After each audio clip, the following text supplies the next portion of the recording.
Thank you, Senator Rosen. Senator Cotton, please. General Brown, welcome and congratulations on your nomination, and thank you for your decades of service to our nation. And Mrs. Brown, thank you for your decades of service as well. There's been a lot of conversation this morning about munitions. I want to continue that conversation because I view it as one of the most vital challenges the department faces today.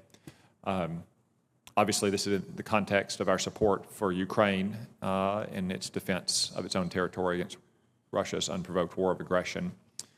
General Brown, has the Ukraine war caused the challenge to our munitions and defense industrial base, or has it exposed some of the fragility and cracks in the defense industrial base?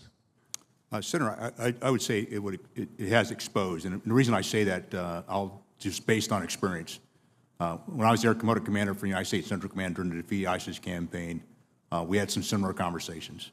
Back in 2017-ish time frame, when North Korea was very active, we did some reviews and it highlighted it then.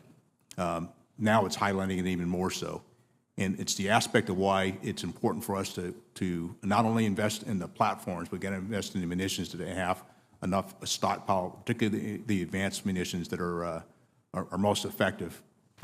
Those are the things that we have to continue to do, not only from the department, but also as we work with Congress to highlight those needs. Yeah, I agree with that the war in Ukraine has exposed those cracks and the fragility in our defense industrial base, not caused it. Of course, those concerns are part of the broader context of China and the threat that it poses to Taiwan and our ability to deter Communist China from going for the jugular in Taiwan. One important question here is to think about the kinds of munitions we've been providing to Ukraine and the kinds of munitions we provide to Taiwan, or that we might provide or might use ourselves in the future. Speaking broadly, are the munitions used in Ukraine versus those that might be used in Taiwan, are those completely the same, totally different, or somewhere in the middle but closer to one pole or the other? I'd say they're somewhat different just based on the environment that they're operating in. But there are some, some that are similar. I think the key part for us is to ensure, and this is one reason why in this year's budget submission, we had multi-year procurement. And the multi-year procurement was to actually make sure that we actually not only had, the munitions we're going to buy, but also, the facilities as well as the workforce and the supply chain. And that's the value of having these multi-years. So you set some predictability for defense and industrial base, so it's not an up and down with each budget cycle, and that'll help us better, help them better plan and ensure we have the capability not only for ourselves, but as we also think about our allies and partners as well. Well, I'm glad you raised multi-year procurement, because I think that that's been something that could help address this problem. It's not a silver bullet, but could help address it. To be clear, multi-year procurement, though, isn't necessarily about saving money for the department, but about giving predictability and certainty to the companies across America that assemble or make components for these munitions. Is that correct? That's correct. It's about building capacity. It's about buying down risk in the future. You can't not put a price tag on risk. Ideally you do want to save money, but in the big scheme of things, it's actually, you got to actually get the facilities built first. That's going to be some capital investment that you can then, when you start to produce, that's where you may get some of the savings in the future. Because if you're sitting at the head not of the United States military, as you will have confirmed, but rather, say, at the head of a major defense contractor like Lockheed or Northrop, or even one of their subcontractors who, say, makes parts for the rocket motors or the explosives or the steel, those are major capital-intensive investments if you're going to expand a line or even add a new line.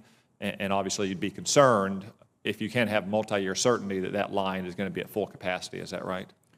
It's not only the line and the capacity, it's also the workforce to ensure they're going to be available, and the subcontractors to support the major aspects that you need to pull together.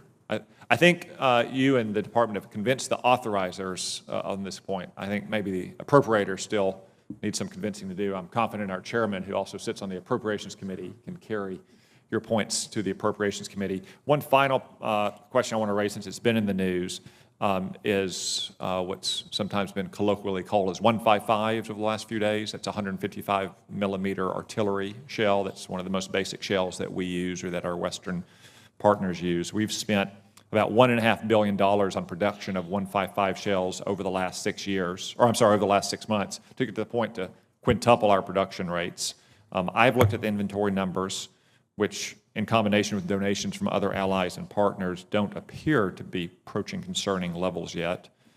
We've also heard on this committee from several leaders that 155 production rates right now are sustainable. Do you think that we are currently low on 155 millimeter artillery shells?